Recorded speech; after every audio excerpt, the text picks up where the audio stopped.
sitting and hearing this nice words, and I thought that, especially with such music, that you feel as a celebrity.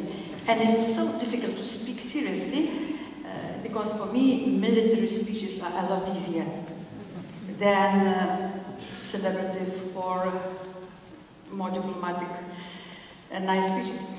So why I will not turn back, because what is about, not me really, it's about Lithuania's security and defense policy, and especially after 2014.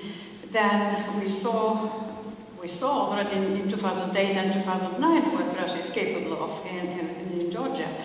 But in 2014 already it was very clear that the next target is Ukraine. And we tried to warn our Western allies how serious it is, and we already did everything possible at that time to invest into our security and defense.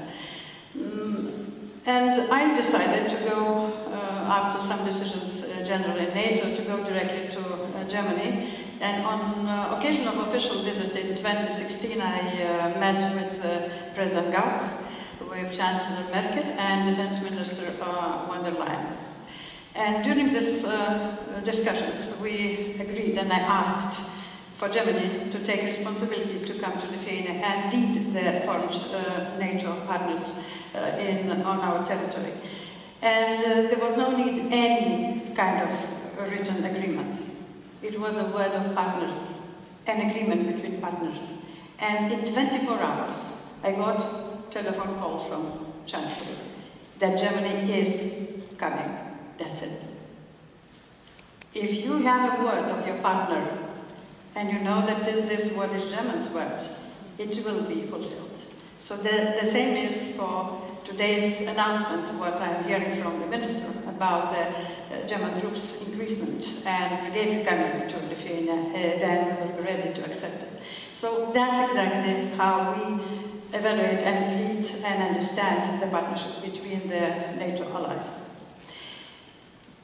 But I want to be not only so polite as you said, that I'm sometimes a little bit straightforward speaking, and I want to say that even after 2014, with this aggressive behavior and occupation of Crimea, we tried to warn our partners about aggressive behavior of Russia, and I was one of the first politicians in Europe who said that Russia demonstrates the elements of terrorist state. I was criticized at home, I was criticized abroad, because at that time nobody sees such kind of nearest future. And we have been innocent, but not had enough. Now I can say that history little bit repeats itself. Again, we are listened, but not for the head. Because what is happening today in Ukraine, and even what we saw evolving yesterday and during the weekend in Russia, it is very clear that this country became only more dangerous, more terroristic, and in reality it is a war criminal state. What we saw during the weekend, it was discussion and battle between two war criminals, nothing else. With this, I see that situation for us, for NATO, for our eastern flank, is dangerously increasing. Situation is worsening because unpredictability is increasing. The desperation of Putin's regime will increase, and it will be flowing out and spilling out in different forms.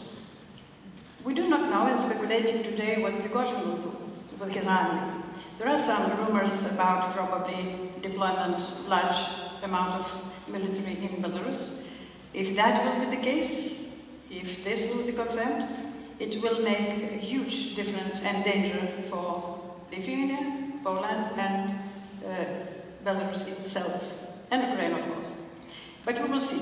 The days will change, and we will see what will happen. But anyway, the desperation of regime will be only once again increased, and for us, that means that we need to be in a hurry. We do not have time for discussions and for planning for 3, 4, 5 years, no. The time is now, and it was yesterday to be prepared. For our region especially, it's even not so important how many troops we will have. It is important what kind of air defense we will have, what kind of equipment we will have to protect our skies. That was matters. It is very expensive. I know that capacities of our Western allies not so easy to be deployed, but that's a necessity. Putin do not give us time at all. And we saw how fast, during the weekend, situation can change in Russia. We have no time for discussions. So very much wish that you will hear us, not only listen, and that speed and quantity and quality of investments into our defense, into Eastern Flank defense, into NATO defense, and into Ukraine will increase accordingly. With future of our security, NATO security in Europe especially, we need Ukraine as a member, direct and full-fledged member, because this will mean increase of our own security. Investment into Ukraine's security, into its membership in NATO, it is our security tomorrow.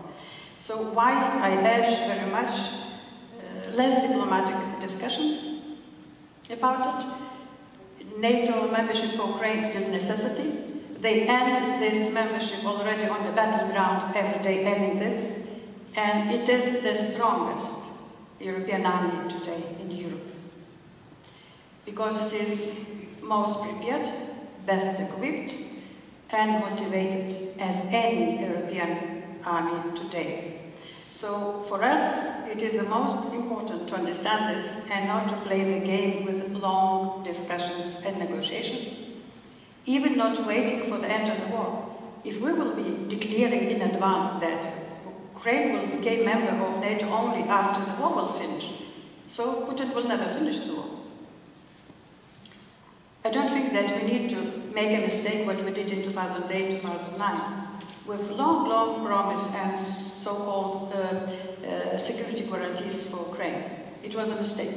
It was not deterrence, it was invitation for Putin to go ahead. We failed with deterrence in general. Today, we have no time for deterrence. We need to increase and invest into our defense. And today is a different story, different time. Defense matters. So I wish that we and all our partners not only hear what we say, but listen and make an actions. So, thank you.